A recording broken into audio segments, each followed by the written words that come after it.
इनका अंजाम ये क्यों हुआ? हाउलाई कौम असबुल्लाह फसल्लतना अलैहिम, इन्होंने अल्लाह की नाफरमानी की, इन्होंने अल्लाह को नाराज किया, इन्होंने पाप किया, इन्होंने गुनाह किया, तो आज अल्लाह ताला ने उनके ऊपर हमको मुसल्लत कर दिया।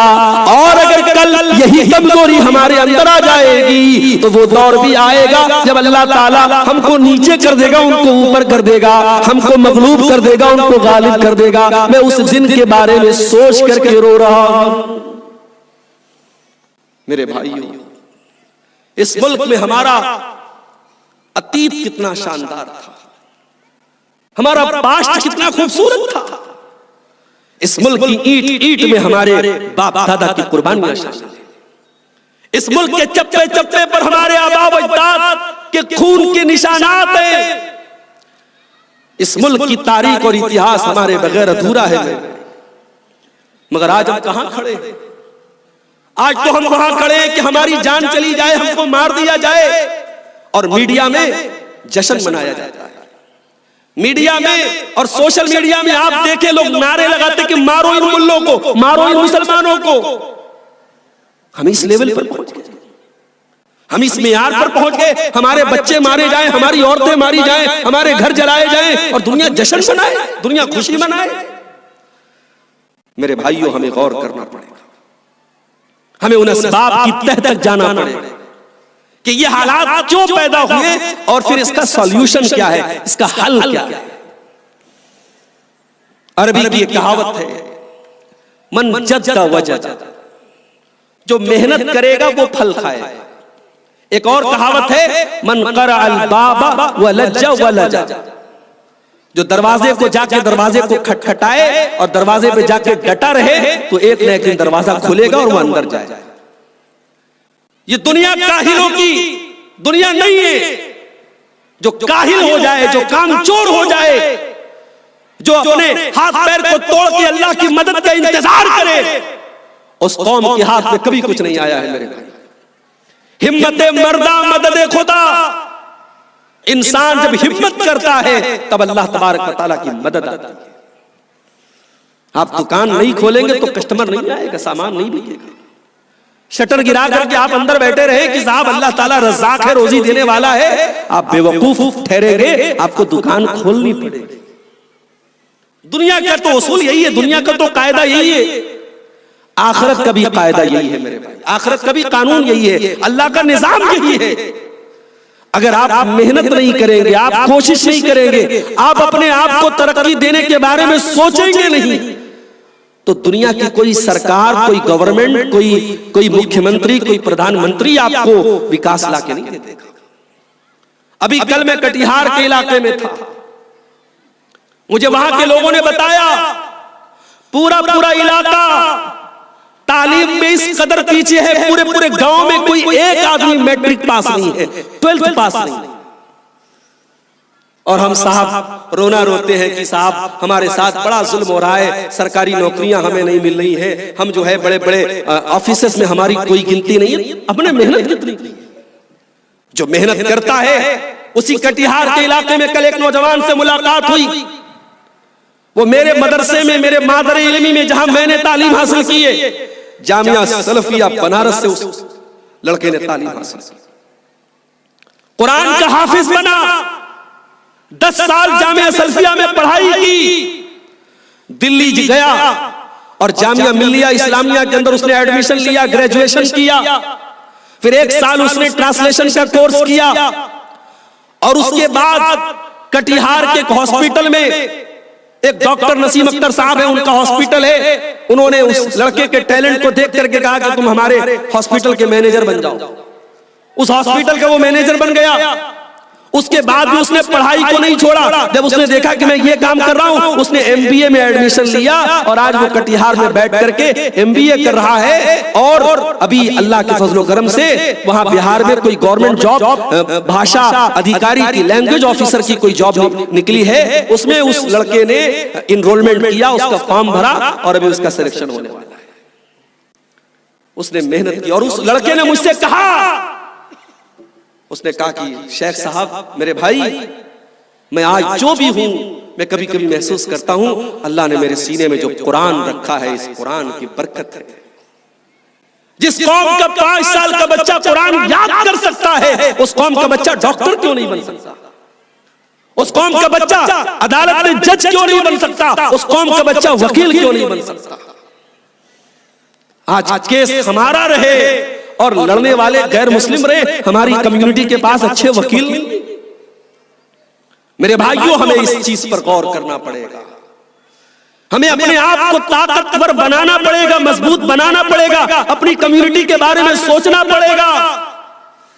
मुसलमानों की बस्तियों में अच्छे हॉस्पिटल्स नहीं है, मुसलमानों की बस्तियों में अच्छे स्कूल नहीं है। अपने बच्चों को स्टैंडर्ड तालीम देने के लिए हम गैरों के इदारों में भेजते हैं, तो फिर हम क्यों चिल्लाते हैं जब इतने आजादी के इतने सालों के बाद हम इस लेवल पर नहीं पहुंचे कि हम अच्छे स्कूल खोल सके, अच्छे इदारे खोल सके, अच्छे हॉस्पिटल खोल सके। हम दूसरों के मोहताज बने हैं, तो फिर हम क्यों कहते हैं साहब अल्लाह की मदद क्यों नहीं आ रही है? मेरे भाइयों, अल्लाह के नबी बद्र के मैदान में 313 मुसलमानों को लेकर के गए थे। अल्लाह के नबी चाहते अपने घर में बैठे रहते और दुआ करते अल्लाह से, अल्लाह हम बड़े कमजोर हैं, हम पर दुश्मन हमला करने वाला है, तू हमारी मदद फरमा। नहीं, नबी अकरम सल्लल्लाहु अलैहि वसल्लम बद्र के मैदान में जाते हैं। 313 सहाबा आपके साथ हैं और अगले दिन 17 रमजान की तारीख है, बद्र की लड़ाई होने वाली है। कल सुबह लड़ाई होने वाली है, रात का टाइम है और बद्र के मैदान में अल्लाह के प्यारे नबी अल्लाह की बारगाह में हाथ उठा के दुआ कर रहे हैं और रो रो के दुआ कर रहे हैं, अल्लाहुम्मा इन तुहलिक हाज़िहिल इसाबत लन तुबद फिल अर्दी। आय अल्लाह, अगर ये मुट्ठी भर मुसलमान आज हलाक हो गए, ये 313 मुसलमान अगर आज हलाक हो गए, आय अल्लाह, फिर जमीन पर तेरा नाम लेने वाला, तेरी इबादत करने वाला, कोई ला इलाहा इल्लल्लाह कहने वाला नहीं बचेगा। आय अल्लाह, इन 313 मुसलमानों की तू मदद फरमा, तू इनकी हिफाजत फरमा। नबी ने दुआ की। अगली सुबह जंग हुई और दुनिया ने देखा और आसमान ने देखा और जमीन ने देखा, ये दुनिया की अजीबोगरीब जंग है। 313 मुसलमानों के सामने 1000 का लश्कर है और 1000 वेल ट्रेंड है, लड़ाई के फन में माहिर हैं और 1000 सब नौजवान हैं। 313 में 12-13 साल के बच्चे भी हैं, 313 में 70 साल के बूढ़े भी हैं, लेकिन 313 को अल्लाह ने 1000 पर गालिब कर दिया। क्यों मेरे भाई? क्योंकि उनका ईमान बड़ा मजबूत था, उनका अल्लाह की जात पर भरोसा बड़ा मजबूत था। आज हमारा हाल क्या है?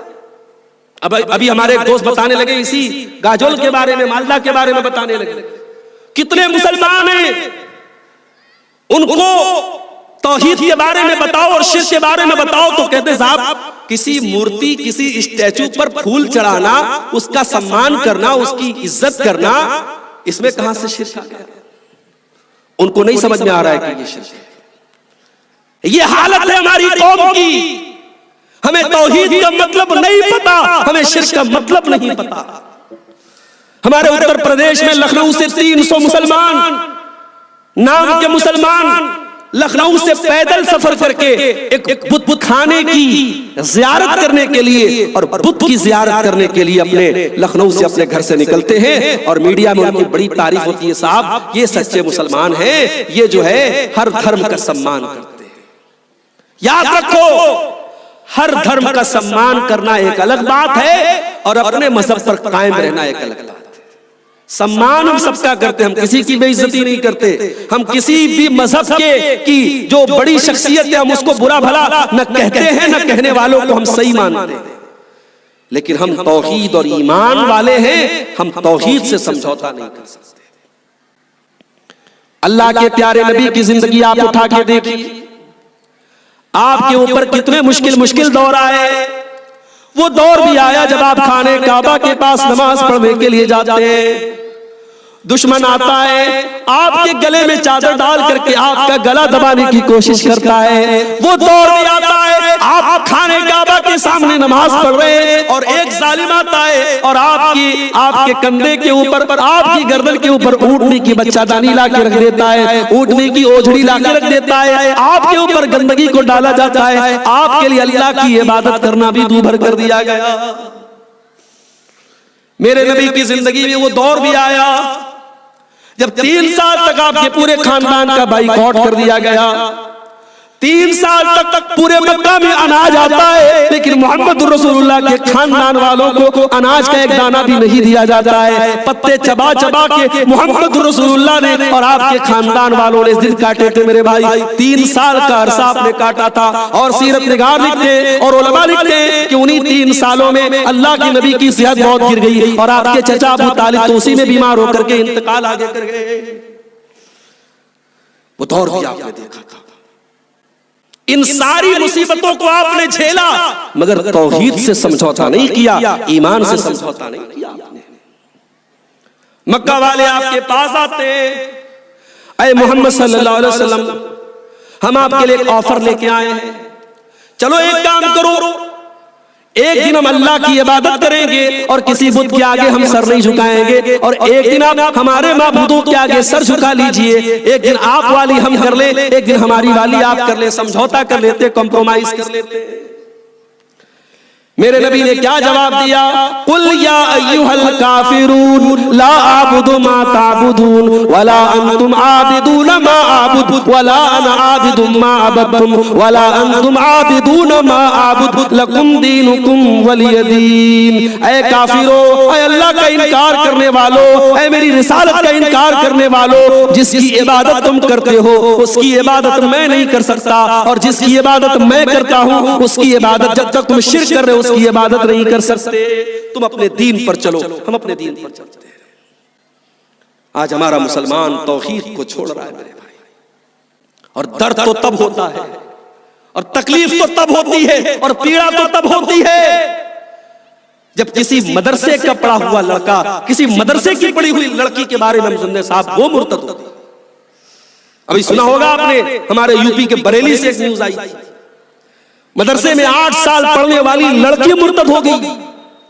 बिहार के अररिया से एक न्यूज आई, बिहार के अररिया से एक न्यूज आई कि एक ऐसा लड़का, एक ऐसा नौजवान जो 10 साल मदरसे में पढ़ता है, फिर मक्का में पढ़ता है, मदीना में पढ़ता है, वो किसी गैर मुस्लिम लड़की से शादी करने के लिए मुर्तद हो जाता है और इस्लाम को छोड़ देता है। हमारा ईमान इतना हकीर हो गया, हमारा दीन इतना सस्ता हो गया, हमारा दीन इतना हल्का हो गया। किसी ने आई लव यू बोल दिया, किसी ने मोहब्बत का इकरार कर लिया, किसी ने फेसबुक पर डोरे डाल दिए और हमारी बहन भटक गई, हमारी बेटियां भटक गई, हमारे लड़के भटक गए। इतना कमजोर तो हमारा ईमान नहीं था मेरे भाई। हमारी तारीख और हमारा इतिहास इतना कमजोर तो नहीं रहा। हमने तो तारीख में बिलाल को देखा है।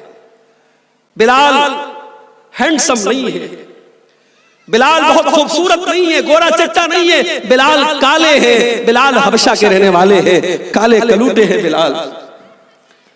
बिलाल को उनका मालिक तपती हुई रेत पर लिटा देता है और बिलाल के सीने पर गर्म पत्थर रखा जाता है और बिलाल से कहा जाता है, बिलाल तू मोहम्मद का दीन छोड़ दे, तू इस्लाम छोड़ दे, तू ईमान छोड़ दे। बिलाल की मुंह से आवाज बड़ी मुश्किल से निकलती है। बिलाल गर्म पत्थर के नीचे दबे हैं, बिलाल की पीठ की चर्बी पिघल रही है, मगर बिलाल की जुबान से हल्की सी आवाज आती है। बिलाल कहते, अहद अहद अहद, मेरा परवरदिगार एक है, मेरा रब एक है, मेरा अल्लाह एक है। ये सर झुकेगा तो उसे एक अल्लाह के आगे झुकेगा, ये पेशानी झुकेगी तो उसे एक अल्लाह के आगे झुकेगी। मेरे भाइयों, ये हमारी तारीख तो ये थी। मेरी माँ और बहनों, कभी मौका मिले फेसबुक की रील्स देखने से और इंस्टाग्राम के और जो है फेसबुक के वीडियो और शॉर्ट्स देखने से अगर फुर्सत मिले तो कभी अपने नबी की सहाबियात की जिंदगी को उठा के देखो, उन्होंने कैसी जिंदगी गुजारी थी। सुमैया बिन्त खय्यात का वाक़या उठा करके देख लेना मेरी माँ और बहन। उनका जवान बेटा अम्मार भी सामने है, उनका शौहर यासिर भी सामने है, और अबू जहल कहता है, ऐ सुमैया अगर तूने इस्लाम को नहीं छोड़ा, तूने मोहम्मद रसूलुल्लाह का दीन नहीं छोड़ा, ऐ सुमैया तेरे जवान बेटे के सामने तुझे नंगा कर देंगे, तेरे बदन के कपड़े उतार देंगे। एक माँ के लिए क्या इससे भी बड़ी शर्म की बात हो सकती है कि उसके जवान बेटे के सामने उसको नंगा कर दिया जाए? सुमैया तेरी अजमत पर मैं कुर्बान जाऊं, सुमैया तेरी इस्तिकामत पर मैं फिदा हो जाऊं, सुमैया तेरे ईमान पर मैं कुर्बान हो जाऊं। सुमैया ने कहा अबू जहल तुझे जो करना हो कर ले।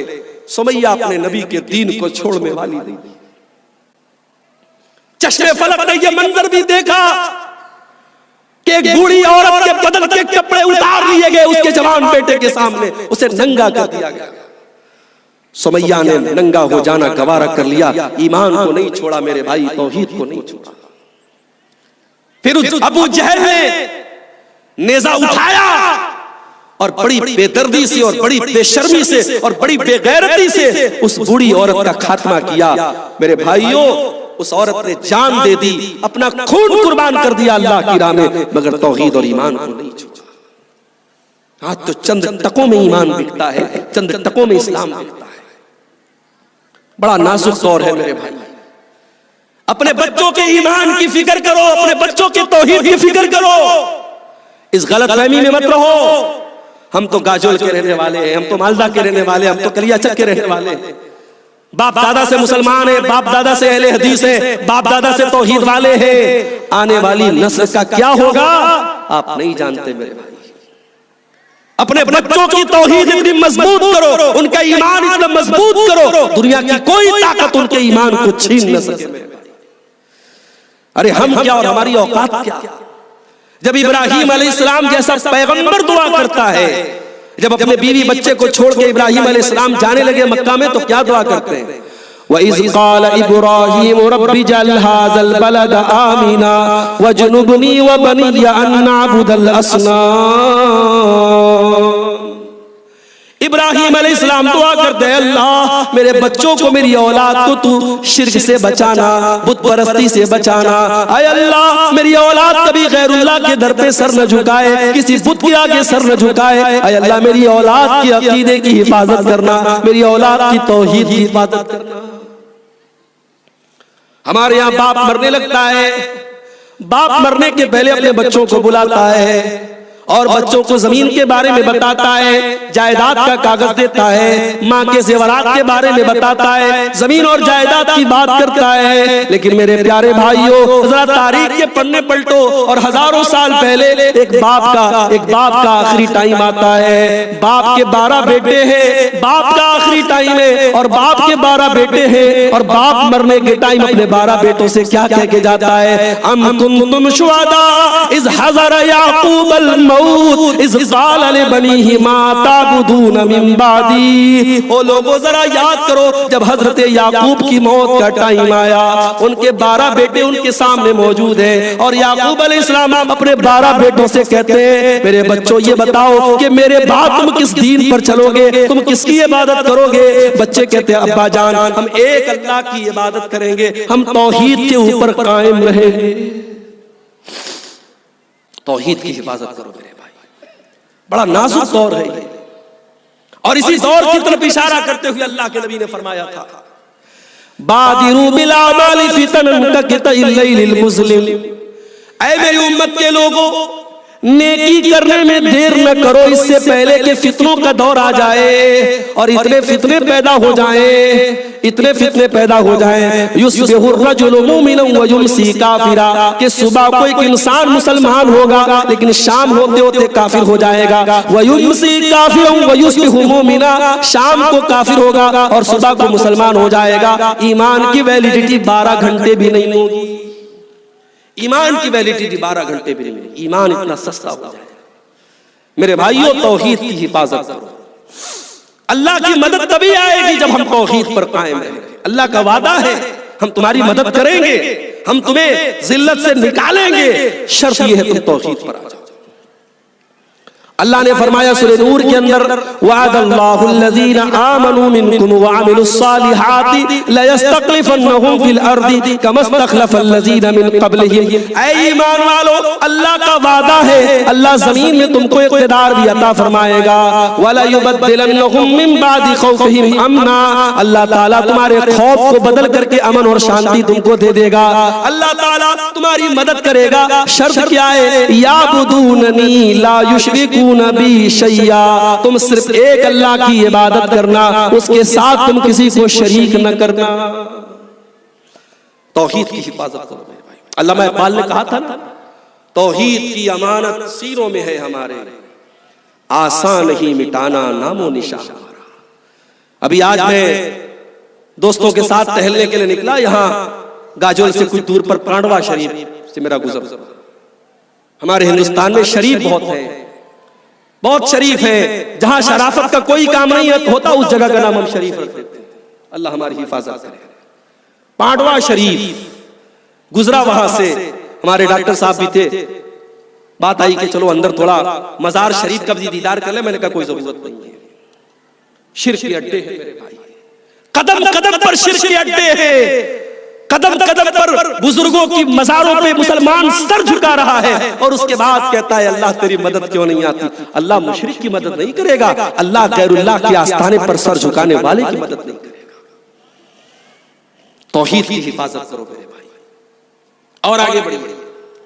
उम्मत की बर्बादी और उम्मत के सवाल और उम्मत के पीछे रहने की दूसरी वजह, उम्मत अपने नबी के तरीके को छोड़कर बिदअत में पड़ गई। अभी पिछले दिनों रजब की 27 तारीख थी, मेरे व्हाट्सएप पर एक मैसेज आया, मौलाना साहब आज के दिन हमारे गांव में लोग रोजा रखे हुए। मैंने कहा कौन सा रोजा रखा है? कहने लगे 1000 ही रोजा रखा है, एक रोजा का सवाब 1000 रोजे के बराबर। मैंने पूछा भाई ये 1000 ही रोजा क्यों रखा है लोगों ने?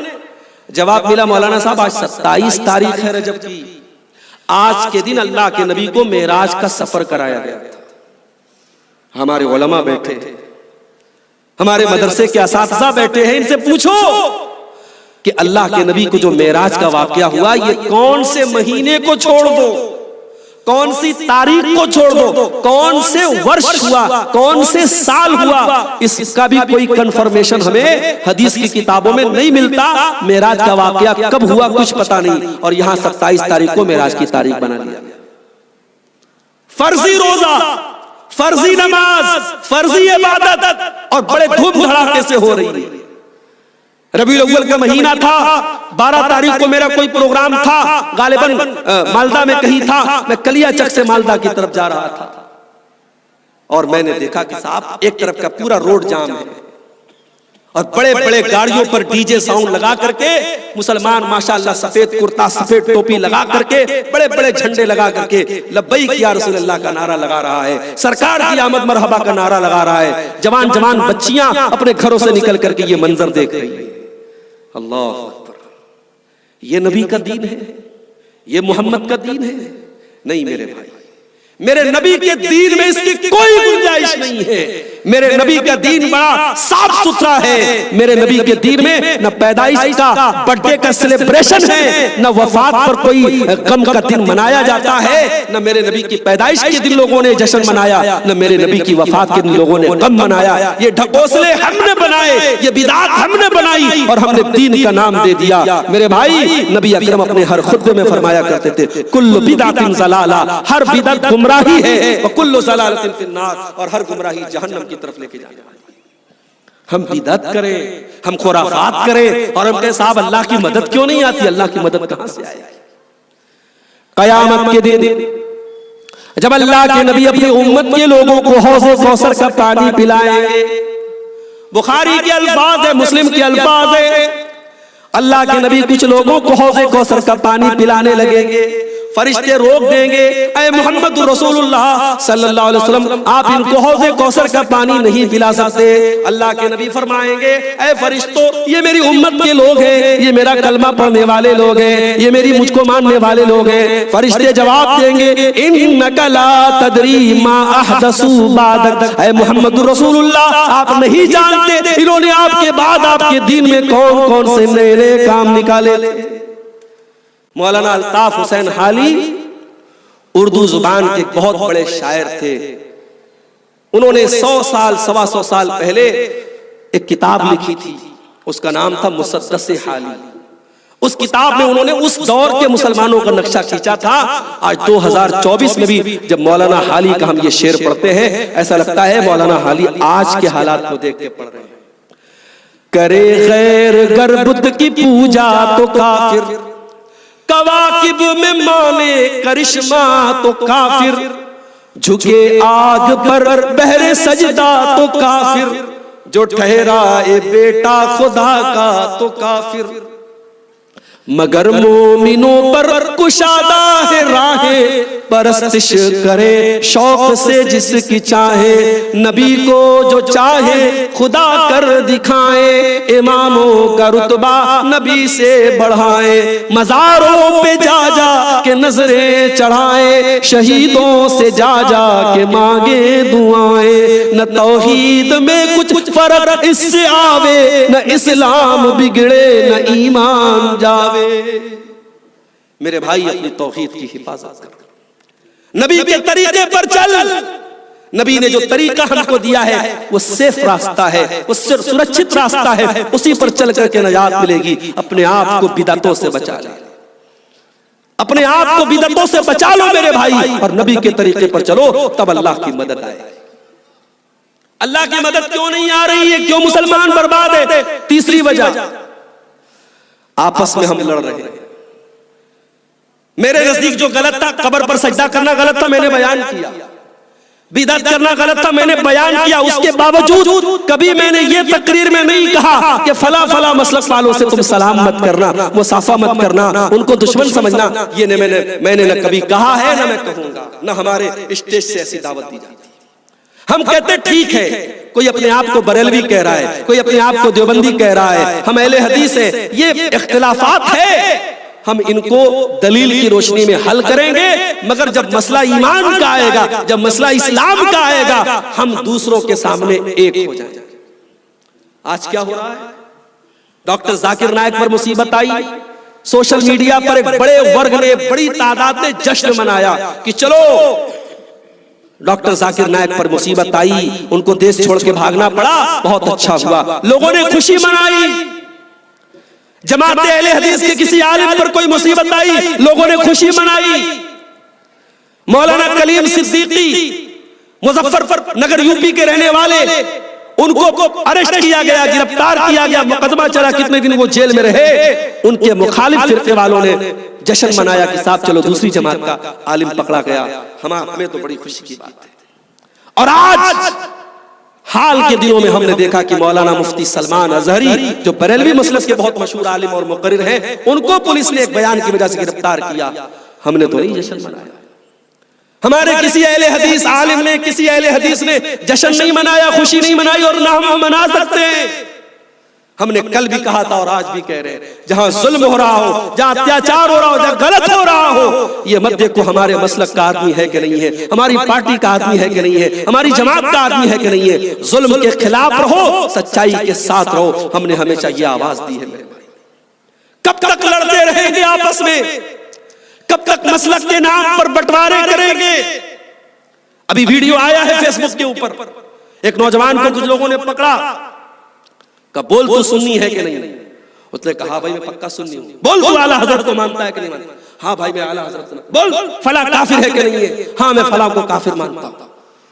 ये हालात है, एक मसलक के मुसलमान को दूसरे मसलक का मुसलमान पकड़ करके उससे जबरदस्ती नारा लगवा रहा है। यही काम अगर कोई गैर मुस्लिम करता है हमारे साथ तो हमें बड़ा गुस्सा आता है, हमें बड़ा जलाल आता है, हमें बड़ी तकलीफ होती है। जो काम अपने दूसरे मसलक के मुसलमान के साथ हम कर रहे हैं तो दूसरे मजहब वाला हमारे साथ कर रहा है, तो फिर रोते क्यों हो मेरे भाई? फिर अफसोस क्यों करते? लड़ रहे हैं हम, कहीं बिरादरी के नाम पे लड़ रहे हैं, कहीं जात पात के नाम पे लड़ रहे हैं, कहीं हम ये सोच रहे हैं कि साहब चलो ये तो यूपी का मसला है, बंगाल का मसला नहीं है, ये तो मध्य प्रदेश का मसला है, ये हमारा मसला नहीं है। नहीं, मुसलमान को तो ऐसा होना चाहिए। अल्लाह के प्यारे नबी ने फरमाया अल मुमिनु लिल मुमिनि कल बुनियान यशुद्दु बाज़ुहु बाज़ा। मुसलमान को आपस में एक बिल्डिंग की तरह होना चाहिए। बिल्डिंग खड़ी होती है, बिल्डिंग का हर पिलर दूसरे पिलर को ताकत देता है, बिल्डिंग के अंदर हर ईंट दूसरी ईंट को ताकत देती है। नबी ने फरमाया मुसलमान को मुसलमान का ऐसा हमदर्द होना चाहिए। इसीलिए अल्लाह के नबी फरमाते हैं हक़ुल मुस्लिमी अलल मुस्लिमी सित्तुन, मुसलमान का मुसलमान के ऊपर 6 हक है। इज़ा लक़ीतहु फसल्लिम अलैहि, मुसलमान से मुलाकात हो तो सलाम करो। अपना मुसलमान भाई मिले उसको सलाम करो। वइज़ा दआका फाजिबू, मुसलमान भाई दावत दे तो दावत कबूल करो। अगर दावत में कोई हराम काम नहीं हो रहा है, तीसरी चीज मुसलमान आपसे राय मांगे, मशवरा मांगे तो बिल्कुल सही मशवरा दो।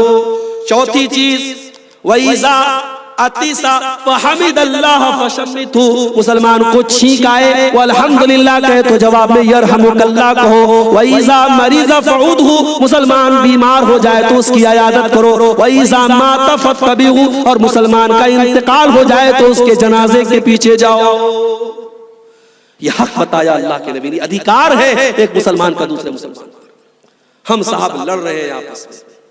याद रखो मेरे भाई, जितना हम लड़ेंगे उतना हम कमजोर होते चले जाएंगे।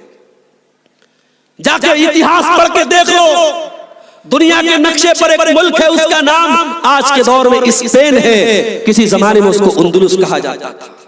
वह मुसलमानों की हुकूमत थी, सैकड़ों मस्जिदें थी, सैकड़ों मदरसे थे, हजारों उलमा थे। आज अंदलुस में कोई मस्जिद नहीं है, कोई आलिम नहीं है, कोई मुसलमान नहीं है। मुसलमान को मिटा दिया गया वहां से। इतिहास पढ़ के देखो अंदलुस में ये हालात क्यों पैदा हुए, क्योंकि वहां मुसलमान आपस में लड़ते थे, छोटी छोटी हुकूमतें कायम कर ली, छोटी छोटी हुकूमतें कायम कर ली। और जब दुश्मन ने हमला किया तो उन्होंने अपने ही मुसलमान भाई के खिलाफ अपने दुश्मन का साथ दिया। नतीजा ये निकला, सबको दुश्मनों ने खत्म करके आज स्पेन में मस्जिदों को अस्तबल बना दिया गया, डांस करने का अड्डा बना दिया गया, शराब का बार बना दिया गया। मस्जिदें खत्म, इस्लाम खत्म, मुसलमान वहां से खत्म कर दिए गए। मेरे भाइयों, अपने अतीत से सीखो, अपने माजी से सीखो, अपने वर्तमान को सही करो, तभी आपका भविष्य सही होगा। आपस में लड़ना बंद करो और आगे बढ़ो। अगर दुनिया में ये चाहते हो कि हमारी जिल्लत और रुसवाई खत्म हो जाए तो एक काम और करना पड़ेगा। हमें और आपको आखिरत की फिक्र करना है। दुनिया परस्ती को अपने अंदर से निकालना होगा। आज कितने मुसलमान हैं, उनकी जिंदगी का मकसद सिर्फ दुनिया है। वो सोते हैं दुनिया के लिए, वो जागते हैं दुनिया के लिए। सुबह जब से नींद खुलती है तब से लेकर के रात को बिस्तर पे जाने तक सिर्फ दुनिया के बारे में सोचते हैं, आखिरत के बारे में नहीं सोचते। हमें कुरान करीम में जो दुआ सिखाई गई, रब्बना आतिना फिद दुनिया हसना व फिल आखिरति हसना व क़िना अज़ाबन नार। आए अल्लाह, हमारी दुनिया को भी तू अच्छा बना दे और हमारी आखिरत को भी तू अच्छा बना दे, और अल्लाह तू जहन्नम के अजाब से हमको बचा ले। ये एक मुसलमान की मेंटेलिटी होनी चाहिए। हमें आखिरत की चिंता होनी चाहिए। दुनिया में कितने दिन रहना है? 50 साल, 60 साल, 70 साल, उसके बाद तो मर जाना है ना मेरे भाई। नौजवान ये सोचता है साहब अभी तो जवानी है, गुलछर्रे उड़ा लो, मौज मस्ती कर लो, क्या पता जवानी के बाद बुढ़ापा तुझे नसीब होगा कि नहीं होगा। कितने नौजवान हैं, कोई खतरनाक बीमारी हो गई, कैंसर हो गया, टीबी हो गई, ब्रेन हेमरेज हो गया और चंद दिनों में इंतकाल हो गया। आप देखते होंगे, मिसालें आपके सामने मौजूद है। इसीलिए अल्लाह कुरान में बार बार कहता है वमल हयातुद दुनिया इल्ला मताउल गुरूर। मेरे बंदो, तुम दुनिया के धोखे में न पड़ना, दुनिया तो धोखे का सामान है, धोखे की चीज है। दुनिया से दिल न लगाओ मेरे भाई, आखिरत से दिल लगाओ, आखिरत की फिक्र करो। अच्छा खाओ, अच्छा कमाओ, अच्छा पहनो, अपनी दुनिया को बेहतर बनाओ, मगर दुनिया को सब कुछ मत समझो, दुनिया की जिंदगी को सब कुछ मत समझो। असल टारगेट आखिरत को बनाओ। इसीलिए अल्लाह कुरान में कहता है, अल्लाह कुरान में कहता है कि तुम दुनिया में रह करके आखिरत की तैयारी करो। व अहसिन कमा अहसनल्लाहु इलैक, अल्लाह ने आपको दौलत दी है, पैसा दिया है, अल्लाह के दीन में खर्चा करो। वला तबगिल फसाद फिल अर्ज़ि, और जमीन के अंदर अपनी दौलत की वजह से फसाद मत मचाओ। चंद पैसे हो जाए हमारे नौजवान के ऊपर, बुलेट ले लेता है, बुलेट लेकर के हाईवे पर निकल गया, 100 की 150 की स्पीड में चला रहा है, दुनिया को दिखा रहा है मैं बहुत बड़ा बाइक राइडर हूं, मैं 150 की स्पीड में बाइक चला रहा हूं। सामने से ट्रक आता है, सामने से ट्रक आता है, 150 की स्पीड में ये बुलेट चला रहा था, ट्रक ने जरा सा टच किया, बाइक अलग उड़ गई, ये अलग उड़ गया, सर अलग हो गया, धड़ अलग हो गया। ये कौन सी तूने अक्लमंदी का काम किया, कौन सा तूने सही काम किया मेरे भाई। हमारे यहाँ बनारस में, यूपी में एक रोड बना है पूर्वांचल एक्सप्रेस। बिहार से लेकर के वो रोड कहां तक गया है? लखनऊ तक गया है। बहुत बड़ा रोड है पूर्वांचल एक्सप्रेस। जब ये रोड नया नया बना था, एक नौजवान BMW कार उसने खरीदी थी, और BMW कार खरीद करके उसने लाइव वीडियो चलाया कि देखो मैं कितनी स्पीड से इस पर कार चला रहा हूं। वो 200 सवा 200 की स्पीड में गाड़ी भगा रहा था। अचानक रास्ते में एक जगह रोड कुछ खराब था और वहां पे कट का निशान था, गाड़ी को कंट्रोल नहीं कर पाया, इतना खतरनाक हादसा हुआ। लाइव वीडियो के अंदर उसकी मौत दिख गई। मेरे भाई खत्म हो गया वहीं पर। मेरे भाई जिंदगी का कोई भरोसा नहीं है, कब कौन सा हादसा हो जाए, कौन सा एक्सीडेंट आ जाए, कौन सी बीमारी हो जाए और हमारा काम खत्म हो जाए। मेरे नौजवान साथियों, मेरी बहनों, अपनी जवानी को साफ रखो, अपने मोबाइल को साफ रखो। हम अपने कपड़े को साफ रखते हैं ना, कपड़े पे जरा सा दाग आ जाए हम कपड़ा चेंज करके बाहर निकलते हैं, हम अपने दागदार कपड़े के साथ बाहर नहीं निकलते। मेरे भाइयों, अपने दामन को भी पाक रखो, अपने मोबाइल को भी पाक रखो, अपनी आंखों को भी पाक रखो। ये जो गाना बैठ करके सुन रहे हो, ये जो मोबाइल पर गंदी तस्वीरें देख रहे हो, ये रात भर गैर महरम से जो चैटिंग कर रहे हो, बातें कर रहे हो, क्या पता उसी हालत में मौत आ जाए, उसी हालत में दिल की धड़कन बंद हो जाए, उसी हालत में अल्लाह को प्यारे हो जाओ, तो कल कयामत के दिन वो गाना सुनते हुए, वो गंदी मूवी देखते हुए, वो चैटिंग करते हुए उठोगे। अल्लाह के नबी फरमाते हैं युहशरुल अब्दु अला मा मात अलैहि, बंदा जिस हाल में मरेगा उसी हाल में कयामत के दिन उठेगा। इसलिए मेरे भाई, दुनिया की मोहब्बत को दिल से निकाल दो, आखिरत की तैयारी करो। तुम्हारे नबी सहाबे किराम की जिंदगियों में देखो, वो आखिरत के लिए जीते थे, आखिरत की फिक्र करते थे। तफसील का मौका नहीं, बहुत सारे वाकयात मौजूद हैं कि सहाबे किराम किस तरीके से आखिरत की फिक्र करते थे। और आगे बढ़िए, हमारे पास दीन की नॉलेज नहीं है। अगर मैं पूछूं यहां जितने लोग बैठे हैं, हमारी माए बहनों तो चलो वो जनाजे की नमाज नहीं पढ़ती हैं आमतौर से, मैं आपसे पूछता हूं जनाजे की नमाज का तरीका कितने लोगों को आता है?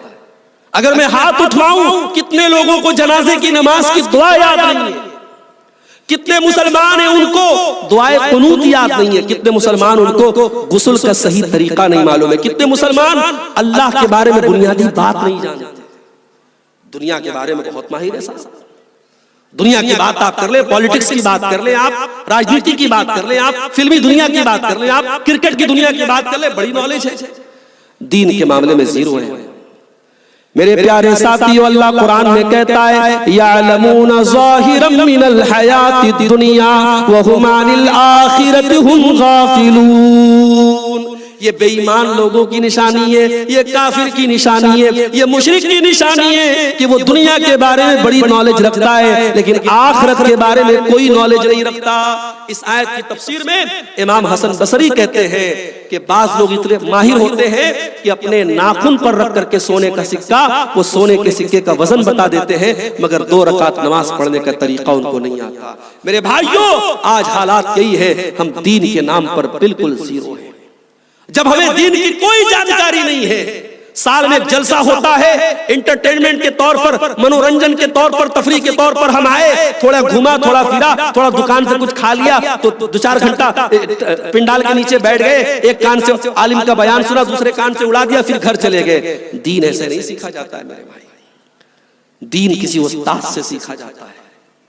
दीन के जो प्रॉपर तरीके हैं सीखने के, दीन आप सीखिए, दीन के बारे में जानिए, अपने उलमा से कांटेक्ट कीजिए, अपने उलमा से पूछिए और दीन की बेसिक नॉलेज हासिल कीजिए। सिर्फ अब्दुल गफ्फार साहब का काम नहीं है, सिर्फ मौलाना मदनी साहब का काम नहीं है, ये हमारे उलमा का काम नहीं है। सिर्फ दीन की बेसिक नॉलेज हम सबको हासिल करना चाहिए। आज हालात ये है, दीन की जानकारी न होने की वजह से हमारे नौजवान को जहां जो लेके चला जा रहा है वो उधर की तरफ चला जा रहा है और बर्बादी के रास्ते पर जा रहा है। और आगे बढ़िए, हमारी बर्बादी की एक वजह और भी है, हमारी औरतों का बिगाड़।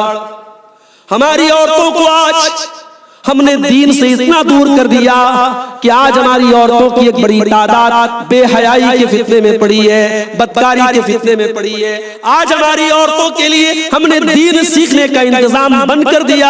आज लड़कियों के मदरसे चल रहे हैं, लेकिन आप गौर करें कौम की कितनी लड़कियां हैं जो मदरसे में नहीं पढ़ती हैं, जो स्कूल में पढ़ती हैं, जो कॉलेज में पढ़ती हैं। उन बच्चियों को दीन के बारे में कुछ भी नहीं पता। मस्जिद में जुमा का खुतबा हो रहा है, लेकिन हमारी बहुत सारी मस्जिदों में, बंगाल और झारखंड में मैंने देखा, जुमा की नमाज में मस्जिद में औरतों का इंतजाम नहीं। क्यों नहीं है मेरे भाई? क्या पैसे की कमी है आपके पास? अल्हम्दुलिल्लाह बहुत पैसा है, लेकिन मस्जिद में औरत के लिए आपने इंतजाम नहीं किया। क्यों नहीं किया? कयामत के दिन आपकी गर्दन पकड़ी जाएगी कि जिस दौर में आपकी औरतों को बिगाड़ा जा रहा था, फेसबुक के ऊपर, यूट्यूब के ऊपर, इंस्टाग्राम के ऊपर आपकी कौम की बेटियों को बर्बाद किया जा रहा था, आपने अपनी कौम की बेटियों को दीन सिखाने के लिए क्या किया? मेरे प्यारे साथियों, अपनी मस्जिदों में औरतों का इंतजाम करो। जुमा की नमाज में अपने घर की औरतों को लेके जाओ, अपनी औरतों को दीन सिखाओ। आज औरतों की वजह से भी बहुत सारी बुराइयां हो रही। हालात ये है, मुसलमान घर की शादी है, वीडियो रिकॉर्डिंग करने वाला कैमरामैन आता है, लड़कियों के कमरे में, दुल्हन के कमरे में जाता है और एक एक एक्टिविटी को रिकॉर्ड कर रहा है। दुल्हन मौजूद है, घर की औरतें मौजूद है, साड़ी पहने हुए, लहंगा पहने हुए, खूबसूरत कपड़े पहने हुए, मेकअप किए हुए, वो कैमरामैन, वो रिकॉर्डिंग करने वाला आपके और हमारे घर की औरतों की इज्जत को रिकॉर्ड कर रहा है। ओ मुसलमानों, तुम्हारी गैरत कहां चली गई? तुम्हारी शर्मो हया कहां मर गई कि आज गैर महरम तुम्हारे घर की औरतों की एक एक अदा को रिकॉर्ड कर रहा है? ये बेहयाई और ये बेशर्मी तुम क्यों कर रहे हो? शादी ब्याह के मौके पर बड़ी बेहयाई हो रही है। मेरे भाइयों, अपने घर का माहौल इस्लामी बनाओ, अपने घर में इस्लाम का माहौल पैदा करो, शर्म हया का माहौल पैदा करो। आपके घर में कोई गैर मर्द आए तो आपकी बीवी से, आपकी माँ से, आपकी बहन से वो पर्दे का एक माहौल हो। ये ना हो कि आपके घर में कोई भी आए, वो मोहल्ले का है, गांव का है, आपकी बहन के सामने आ जाता है, आपकी बेटी के सामने आ जाता। नहीं, आपके घर में शर्म हया का माहौल हो, पर्दे का माहौल। जब आप अपनी बीवी को कपड़ा दिलाने जाएं, अपनी बहन को कपड़ा दिलाने जाएं, अपनी बेटी को कपड़ा दिलाने जाएं, तो आपके सामने नबी की वो हदीसें भी मौजूद हो कि मुसलमान औरत का कपड़ा कैसा होना चाहिए। मुझे तो कभी कभी बड़ी हैरत होती है, मुसलमान लड़कियां ऐसे कपड़े पहन करके चल रही है कि लगता ही नहीं कि ये मुसलमान औरत है। उसके जिस्म के तमाम आज़ा नजर आ रहे हैं, उसकी आधा शरीर नजर आ रहा है। और साहब वो, उसका नाम रेहाना है, उसका नाम आयशा है, उसका नाम खदीजा है, उसका नाम फातिमा है, मुसलमान बाप की बेटी है, मुसलमान घर की लड़की है। अपनी औरतों को दीन सिखाओ मेरे भाई। ये कोई छोटा मोटा मसला नहीं है। जब अल्लाह कुरान में कह रहा है वलियज़रिबना बिखुमुरिहिन्ना अला जुयूबिहिन्ना, ऐ मुसलमान औरत, तेरा दुपट्टा तेरे सीने पर होना चाहिए। अल्लाह कुरान में एक औरत को दुपट्टा रखने का तरीका बता रहा है। और यही नहीं, अल्लाह कहता है वला यज़रिबना बिअरजुलिहिन्ना लियुलमा मा युखफीना मिन ज़ीनतिहिन्ना, ऐ मुसलमान औरतों, जब तुम घर में चला करो या बाहर चला करो तो जमीन पर अपने पाँव को जोर जोर से मार के न चला करो। तुम्हारे पायल की आवाज भी गैर मर्दों के कान तक न जाए। जो कुरान आपके पायल की आवाज को भी गैर मर्दों तक जाने की इजाजत नहीं देता, वो कुरान आपको इस बात की इजाजत दे देगा कि स्टेटस पर सज के, संवर के, मेकअप करके आप अपने फोटो डाले, फेसबुक पर अपने फोटो डाले, इंस्टाग्राम पर अपने वीडियो डाले। खबरदार मेरी बहनों, मेरी कौम की बच्चियों, अपनी शर्म हया की हिफाजत करो, अपनी गैरत की हिफाजत करो। और एक बड़े पॉइंट की बात बता रहा हूं, सोशल मीडिया आज लड़कियों को और औरतों को फंसाने का बहुत बड़ा जरिया बन चुका है। यहां आपके इनबॉक्स में कोई आता है और सलाम करके आपकी हालचाल लेके पहले आपको अपनी बहन बनाता है, उसके बाद धीरे धीरे पर्सनल बातें करने लगता है, फिर मोहब्बत का इकरार करने लगता है, फिर वो कहां आपको लेके जाएगा उसका कोई अंदाजा नहीं है। याद रखो मेरी बहनों, फेसबुक पर कोई आपको अपनी बहन कह दे तो आप उसकी बहन नहीं हो जाएंगी। व्हाट्सएप पर कोई आके आपको अपनी बहन कह दे, आप उसकी बहन नहीं हो जाएंगी। आपको ये याद रखना चाहिए, मर्द मर्द ही होता है। वो आलिम हो, वो हाफिज हो, वो बूढ़ा हो, मर्द मर्द होता है। और शरीयत इस बात की इजाजत नहीं देती है कि कोई गैर मर्द और गैर औरत के साथ तन्हाई में रहे, अकेले में रहे। अगर कोई गैर मर्द किसी गैर औरत के साथ अकेले में रहेगा तो अल्लाह के नबी फरमाते तीसरा शैतान रहेगा। जवान जवान लड़कियों को ट्यूशन पढ़ाने के लिए आप जो है किसी हाफिज जी को, किसी कारी साहब को, किसी मौलवी साहब को बुलाते, गलत है, ये मुनासिब नहीं है, सही नहीं है। ये अकेले कमरे में बैठ करके वो पढ़ रही है, जवान बेटी है, और हाफिज साहब और कारी साहब पढ़ा रहे। क्यों नहीं आपने, जब वो बच्ची छोटी सी थी, जब वो 6 साल की थी, 8 साल की थी, आपने कुरान उसको क्यों नहीं पढ़ाया? और अगर बच्ची बड़ी हो गई है और कुरान पढ़ना चाहती है तो किसी औरत ट्यूटर का इंतजाम करो। जवान लड़की को किसी मर्द से ट्यूशन पढ़वाना मेरे भाइयों, ये अपने बच्चों को और बच्चियों को ज़िनाकारी के खतरे में डालने के बराबर है। इस्लाम बड़ा साफ सुथरा दीन है। इस्लाम हमें जिना के करीब भी जाने से मना करता है। वला तक़रबुज़ ज़िना इन्नहु काना फ़ाहिशतन व साअ सबीला। जिना के तुम्हें करीब भी नहीं जाना है, और इसीलिए इस्लाम ने पर्दे का हुक्म दिया है। इस्लाम ने महरम और गैर महरम का हुक्म दिया है। इस्लाम ने एक औरत को दुपट्टा रखने का हुक्म दिया है, एक औरत को घर से पर्दे में निकलने का हुक्म दिया है। अपने घर की औरतों की इस्लाह करो मेरे भाई। और मेरी माँ और बहनों, बुरा मत मानना, आपका जन्नत में जाना आसान काम है मर्दों के मुकाबले में। आज तक आपने ये हदीस सुनी होगी, जहन्नम में औरतें ज्यादा जाएंगी। मैं वो हदीस आपको नहीं सुना रहा हूं, मैं दूसरी हदीस आपको सुना रहा हूं। औरत का जहन्नम में जाना आपने सुना होगा, मैं औरत जन्नत में कैसे जाएगी तरीका बता रहा हूं। औरत 4 काम कर ले जन्नत में चली जाएगी, 5वां कोई काम नहीं करना है। 4 काम अगर सही तरीके से कर ले औरत जन्नत में चली जाएगी। इज़ा सल्लतिल मरअतु खम्सहा व सामत शारहा व अताअत ज़ौजहा व अहसनत फरजहा। जो औरत 5 टाइम की नमाज की पाबंदी करती है, जो औरत रमजान के रोजे रखती है, जो औरत अपने शादी के बाद अपने शौहर की खिदमत करती है, उसकी इताअत करती है, और जो औरत अपनी इज्जत व आबरू की हिफाजत करती है, जिस औरत के अंदर ये 4 चीजें पैदा हो जाएं, अल्लाह के नबी फरमाते दखलत मिन अय्यबवाबिल जन्नति शार। ऐसी औरत जन्नत के जिस दरवाजे से चाहे जन्नत में जा सकती है। जन्नत के सारे गेट अल्लाह ताला खोल देगा, तू चली जा, तुझे जिस गेट में से जाना। कुछ औरतें होती हैं हर तकरीर में जाएंगी, पता लग जाए अब्दुल गफ्फार साहब की तकरीर हो रही है, मौलाना जर्जी साहब की तकरीर हो रही है, मौलाना फलाक साहब की तकरीर हो रही है, मौलाना बदरुद्दोजा साहब की तकरीर हो रही है, वो औरत बड़े शौक से तैयार होकर जलसे में जाती है, हर तकरीर सुनती है, मगर घर में शौहर से ढंग से बात तक नहीं करती है। शौहर की खिदमत करने को ऐब समझती है। शौहर अगर रात उठ करके 1 गिलास पानी मांग ले तो बड़े गुस्से से कहती है, आपका हाथ टूट गया है क्या, जाके अपने हाथ से पानी पी लो।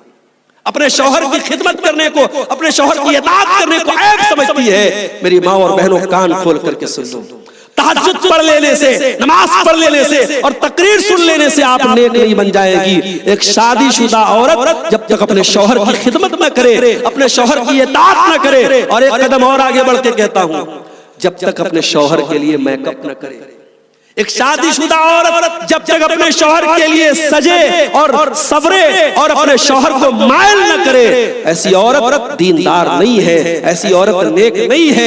एक शादीशुदा औरत की जिम्मेदारी है अपने शौहर का ख्याल रखे, उसके जज्बात का ख्याल रखे। नबी अकरम के पास एक औरत आती है, अल्लाह के नबी पूछते हैं, तुम्हारी शादी हो गई है?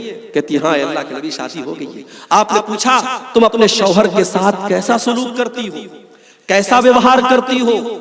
कहती है, अल्लाह के नबी, मैं अपने शौहर की बहुत इज्जत करती हूँ, बहुत खिदमत करती हूँ, कोई कमी नहीं करती हूँ।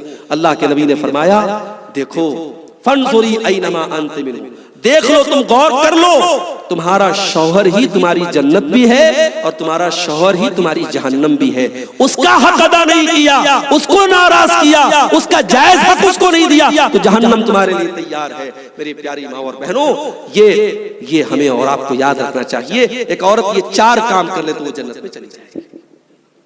और आगे बढ़िए, हमारे ऊपर अल्लाह की मदद नहीं आ रही, हम जलील हैं, हम परेशान हैं। क्यों हैं? मैं 2-3 चीजें और बयान करके बात खत्म करूंगा। हम इसलिए भी जलील हैं, अल्लाह पर भरोसा कम हो गया है। हमें कभी कभी लगता है, यार हम ही को क्यों मारा जा रहा है, हम ही को क्यों पीटा जा रहा है, हमारे ही ऊपर मुसीबतें क्यों आ रही हैं। याद रखो मेरे भाई, ये कोई नया दौर नहीं है, कोई नई बात नहीं है। हमारे इतिहास में इससे भी बड़े बड़े दौर आए हैं।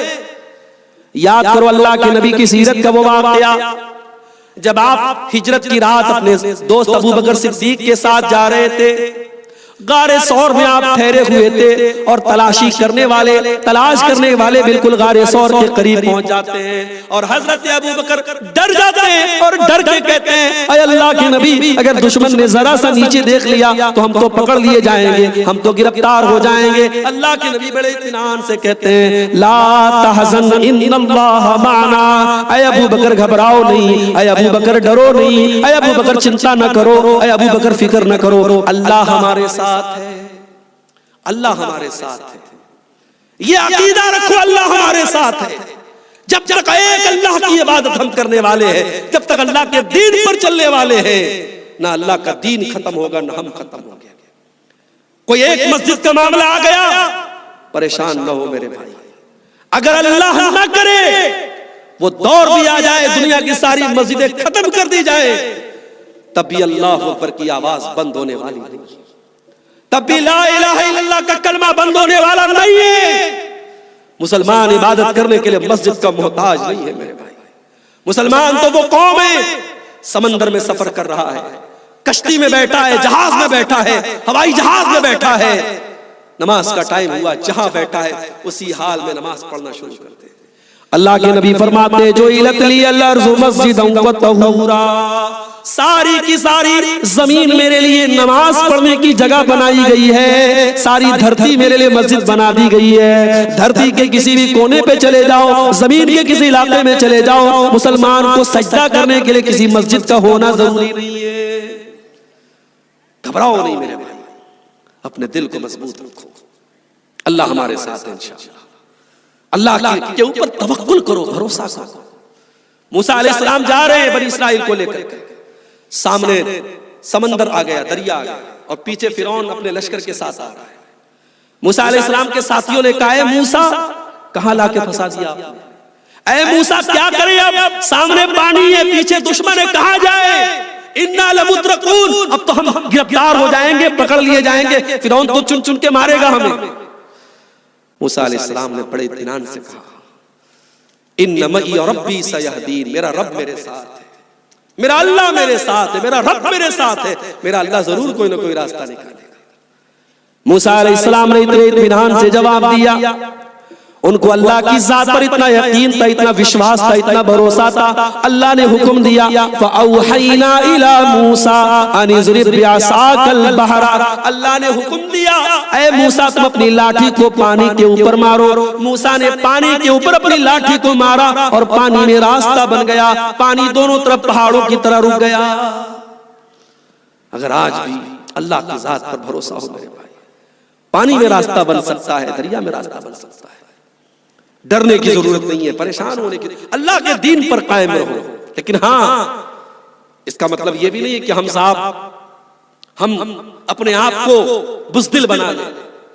हमें कोई मार रहा है, हम पर कोई जुल्म कर रहा है और हम खड़े होकर इंतजार करें, आ तू मुझे मार, आ तू मेरे ऊपर जुल्म कर। नहीं, अपने आप को जमाने के तकाजों के मुताबिक ऐसा बनाओ कि दुश्मन आपकी तरफ नजर उठा के न देखे। इस मुल्क की बात कर रहा हूं, इस मुल्क में अपने आप को इतना डेवलप करो, इतना प्रोग्रेसिव बनाओ, अपने आप को इतना मजबूत कर लो कि मुल्क की कोई भी हुकूमत आपके सहायता के बगैर, आपकी मदद के बगैर इस मुल्क के विकास और मुल्क के डेवलपमेंट का कोई रास्ता तय न करे। मुल्क की तरक्की आपके बगैर ना हो सके, अपने आप को ऐसा बनाना। इस हमसे छोटी छोटी कम्युनिटी देश में मौजूद है, जैन मजहब के लोग मौजूद हैं, सिख मजहब के लोग मौजूद हैं, बड़ी छोटी सी कम्युनिटी, हम तो इस मुल्क में करोड़ों की तादाद में है।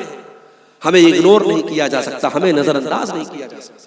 अपने वजूद को इतना मजबूत बनाओ कि कोई भी आपके ऊपर अत्याचार न कर सके, कोई आपके ऊपर जुल्म न कर सके मेरे भाई। और आखिरी चीज बयान करके बात खत्म कर रहा हूं मेरे भाइयों, अल्लाह ने हमें जो भी इज्जत दी, जो भी सम्मान दिया, वो इस्लाम के जरिए दिया है। हमें दुनिया में जो भी मकाम मिला, इस्लाम के जरिए मिला। कभी भी अपने इस्लाम के ऊपर शर्मिंदा मत होना, कभी अपने आप को छोटा मत समझना कि अरे हम तो मुसलमान हैं। नहीं, हजरत उमर कहा करते थे, इन्नल्लाह अअज़्ज़ना बिल इस्लाम, अल्लाह ताला ने हमें इस्लाम के जरिए इज्जत दी है, और जब हम किसी और चीज में इज्जत तलाश करेंगे अल्लाह ताला हमें जलील कर देगा, अल्लाह ताला हमें रुसवा कर देगा। इस्लाम पर कायम रहो मेरे भाई, कायम रहोगे, अल्लाह का वादा है। वअल्लव इस्तकामू अला तरीक़तिल अस्क़ैनाहुम माअन गदक़ा। ऐ मेरे बंदो, अगर तुम अल्लाह के दीन पर चलते रहते, अल्लाह के दीन पर कायम रहते, तुम आसमान से बहुत बारिश करते, तुम्हें कभी कोई परेशानी न होती।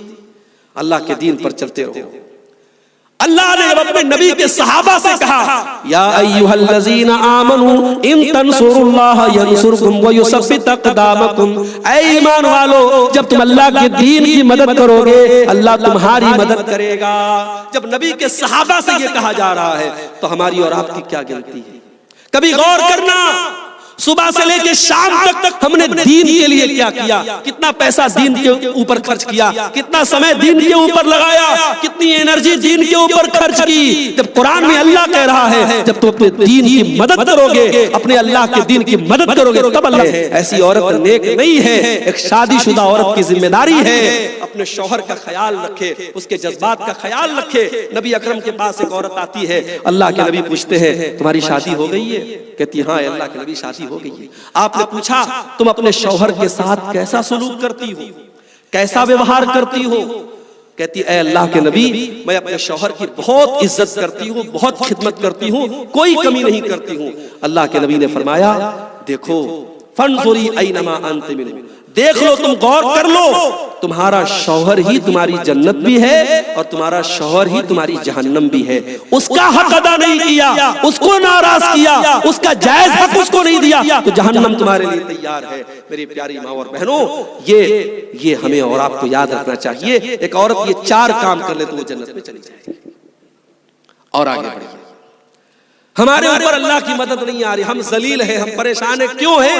मैं 2-3 चीजें और बयान करके बात खत्म करूंगा। हम इसलिए भी जलील हैं, अल्लाह पर भरोसा कम हो गया है। हमें कभी कभी लगता है, यार हम ही को क्यों मारा जा रहा है, हम ही को क्यों पीटा जा रहा है, हमारे ही ऊपर मुसीबतें क्यों आ रही हैं। याद रखो मेरे भाई, ये कोई नया दौर नहीं है, कोई नई बात नहीं है। हमारे इतिहास में इससे भी बड़े बड़े दौर आए हैं।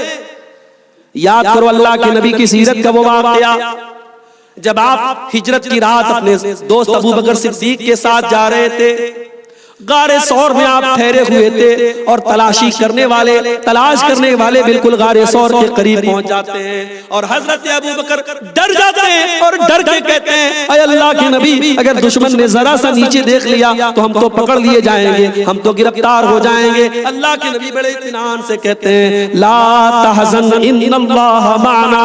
अय अबू बकर घबराओ नहीं, अय अबू बकर डरो नहीं, अय अबू बकर चिंता न करो, अय अबू बकर फिक्र न करो, अल्लाह हमारे साथ है, अल्लाह हमारे साथ है। ये अकीदा रखो, अल्लाह हमारे साथ है। जब तक एक अल्लाह की इबादत हम करने वाले हैं, जब तक अल्लाह के दीन पर चलने वाले हैं, ना अल्लाह का दीन खत्म होगा ना हम खत्म होंगे।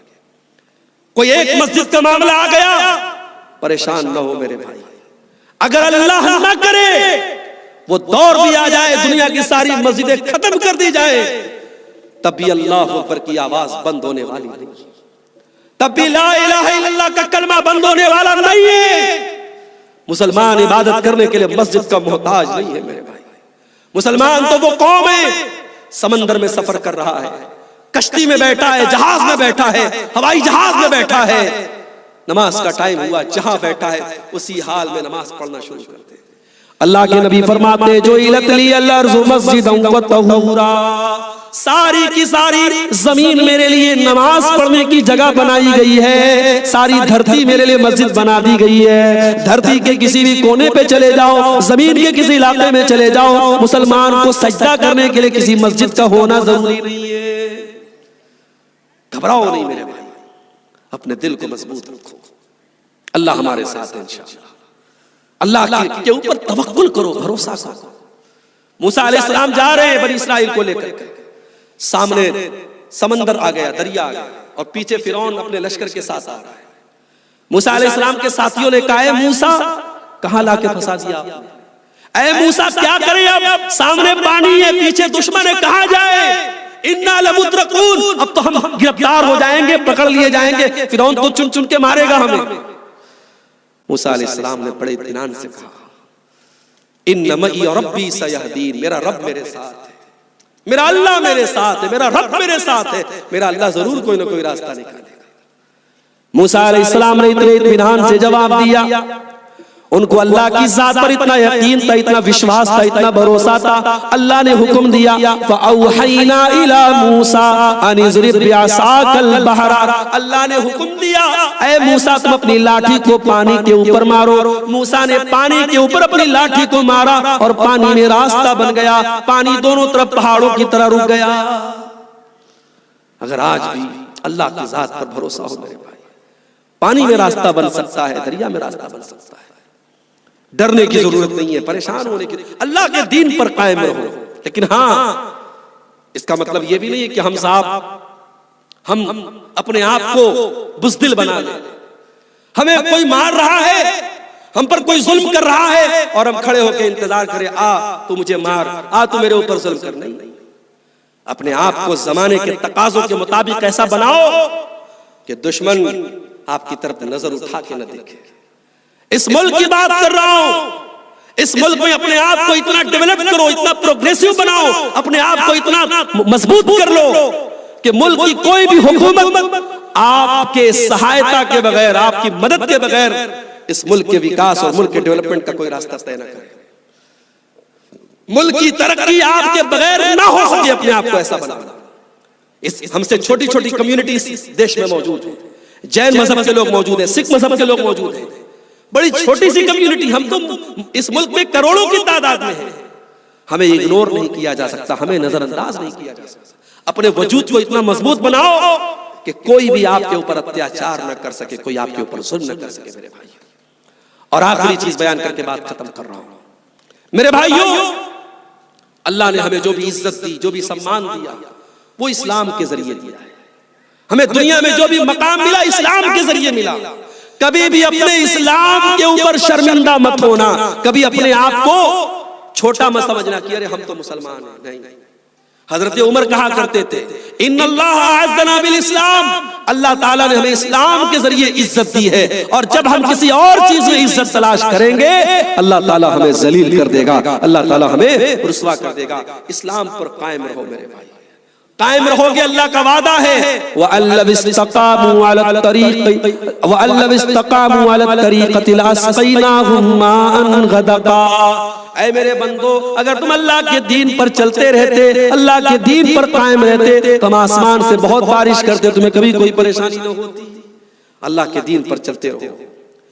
अल्लाह ने अपने नबी के सहाबा से कहा या अय्युहल्लज़ीना आमनू इन तंसुरुल्लाह यंसुरकुम व युसब्बित अक़दामकुम। ऐ ईमान वालो, जब तुम अल्लाह के दीन की मदद करोगे अल्लाह तुम्हारी मदद करेगा। जब नबी के सहाबा से ये कहा जा रहा है तो हमारी और आपकी क्या गिनती है? कभी गौर करना, सुबह से लेके शाम तक हमने दीन के लिए क्या किया, कितना पैसा दीन के ऊपर खर्च किया, कितना समय दीन के ऊपर लगाया, कितनी एनर्जी दीन के ऊपर खर्च की। जब कुरान में अल्लाह कह रहा है जब तुम अपने दीन की मदद करोगे, अपने अल्लाह के दीन की मदद करोगे, तब अल्लाह तुम्हारी मदद करेगा। मेरे प्यारे साथियों, हमें दीन की कोई जानकारी नहीं, हम दीन पर चलते नहीं, दीन से हमारा कोई रिश्ता नहीं, हम नाम के मुसलमान बने हैं। हम साहब लुंगी पहन रहे, टोपी लगा रहे, गोश्त खा रहे, हमने समझा साहब मुसलमान हो गए। अल्लामा इकबाल ने बड़ी सच्ची बात कही थी, चुमी गोयम मुसलमानम बलरजम। जब मैं कहता हूं कि मैं मुसलमान हूं तो मैं कांप जाता हूं। जब मैं कहता हूं कि मैं मुसलमान हूं तो मैं कांप जाता हूं कि दानम मुश्किलात ला इलारा। मुझे पता है ये कलमा आसान नहीं है, इस कलमे को पढ़ने के बाद मुसीबतें तो आएंगी, दुश्वारियां तो आएंगी, मैं जानता हूं, इसलिए मैं कांप जाता हूं। मेरे भाई, अपने दीन की रिस्पॉन्सिबिलिटी को समझो, अपने मजहब की जिम्मेदारी को समझो। इस मुल्क में आने वाला दौर इंशाअल्लाह आपके लिए बेहतरीन दौर है, शर्त यह है हम अपनी जिम्मेदारियों को समझें। आज दूसरी कौमें आप देखें, इस दुनिया में कई मिसालें हमारे सामने मौजूद है। जापान पर हमला हुआ और कितना खतरनाक एटम बम का हमला हुआ, लेकिन उसके बाद जापान ने अपने बच्चों को पढ़ा लिखा के और टेक्नोलॉजी में अपने आप को इतना डेवलप किया कि आज टेक्नोलॉजी की बात आती है तो जापान का अपना एक मकाम होता है। इस मुल्क में देखिए, सिखों की तारीख उठा के देखिए, 1984 में कितना बड़ा दंगा हुआ और कितनी बड़ी तादाद में सिख मारे गए, मगर क्या सिख खत्म हो गए? नहीं, सिखों ने अपनी कौम पर, अपनी तालीम पर तवज्जो दी और आज मुल्क के बड़े बड़े ओहदे पर सिख लोग विराजमान हैं। मेरे प्यारे साथियों, अगर आप खुद अपने मकाम को समझ लें और अपनी तालीम पर, अपनी तरबियत पर और अपने दीन पर तवज्जो दे, इंशाअल्लाह आपकी तरक्की को कोई नहीं रोक सकता। दुआ है रब्बुल आलमीन से अल्लाह ताला हम सबको अपने दीन पर चलने वाला बना दे। रब्बुल आलमीन हमें दीन का इल्म अपने बच्चों को सिखाने वाला बना दे। रब्बुल आलमीन हमारी मस्जिदों की हिफाजत फरमाए। रब्बुल आलमीन हमारे उलमा की हिफाजत फरमाए। रब्बुल आलमीन हमारे नौजवानों को सही रास्ते पर चलने की तौफीक अता फरमाए। रब्बुल आलमीन हमारी माओ बहनों को इस्लामी तालीमात पर चलने की तौफीक अता फरमाए। अल्लाह हमारे नौजवानों को बेहयाई से बचाए, बदकारी से बचाए। जो हम में बीमार हैं अल्लाह उनको शिफा अता फरमाए। जो बेकसूर आज जेलों में है, बेकसूर उनको फंसाया गया है, अल्लाह उन बेकसूर भाइयों की रिहाई का इंतजाम कर दे। अल्लाह हमारे वो भाई जो दुनिया के किसी भी कोने में मजलूम है, मजबूर है, मकहूर है, उन पर जुल्म सितम हो रहा है, अल्लाह दस्ते गैब से उनकी मदद फरमाए। रब्बुल आलमीन हमें शरीरों के शर से बचाए, हासिदों की हसद से बचाए, जालिमों के जुल्म से बचाए। अल्लाह हमें हर वो ताकत जो हम पर जुल्म करती है अल्लाह उसको नाकाम कर दे। अल्लाह हमारे मुल्क में अमन, चैन और सुकून नाजिल फरमाए। अल्लाह हमारे मुल्क में तमाम मजहब के लोगों को मिलजुल करके रहने की तौफीक अता फरमाए।